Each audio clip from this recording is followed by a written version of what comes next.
Hello friends, ఎట్లున్నారు? నమస్తే, నేను మీ శ్రీదాక్షాని. రీసెంట్గా ప్రయాగ్రాజ్ ట్రిప్కి వెళ్ళామన్నమాట. మా అమ్మ అయితే అక్కడ స్టేషన్లో దిగాను. ఆటో మమ్మల్ని ఒక 3 కిలోమీటర్స్ డిస్టెన్స్లో డ్రాప్ చేసింది. అక్కడ నుంచి కొంచెం దూరం నడుచుకుంటూ వెళ్ళాం. దారిలో ఇవేంటో బాగున్నాయని ట్రై చేసాము, చాలా బాగున్నాయి.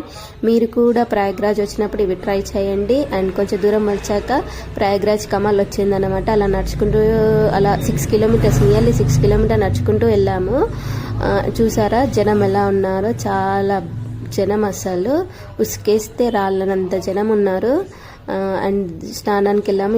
ఇక్కడ త్రివేణి సంగం అంటే గంగా, యమున, సరస్వతి 3 నదులు కలిసిన చోట స్నానం చేసి మనకి సూర్యుడు మకర రాశిలోకి ప్రవేశించినప్పుడు ఈ మహాకుంభమేళ ప్రారంభమవుతుందన్నమాట. హిందూ గ్రంథాల ప్రకారం భూమిపైన ఒక ఏడాది అనగా దేవతలకు ఒక రోజుతో సమానం. దీని ప్రకారం దేవతలు రాక్షసుల మధ్య 12 ఏళ్ల పాటు యుద్ధం జరిగింది. అందుకే ఈ 12 ఏళ్లకు ఒకసారి పూర్ణ కుంభమేళ నిర్వహిస్తారు. దేవతలకి ఈ 12 సంవత్సరాలైతే భూమిపైన ఇది 144 సంవత్సరాలకి సమానం. అందుకే 144 సంవత్సరాలకు వచ్చే కుంభమేళను మన మహాకుంభమేళంగా పరిగణిస్తారు. ఇది ఎంతో ప్రత్యేకమైనది. ఈ 3 నదులు గంగా, యమున, సరస్వతి మనకి ఒకే చోట కలిసిన చోట త్రివేణి సంగమం. చూస్తూనే ఉండండి శ్రీదాక్ష ఛానల్. షేర్ చేయండి, లైక్ చేయండి, సబ్స్క్రైబ్ చేయడం మాత్రం మర్చిపోకండి.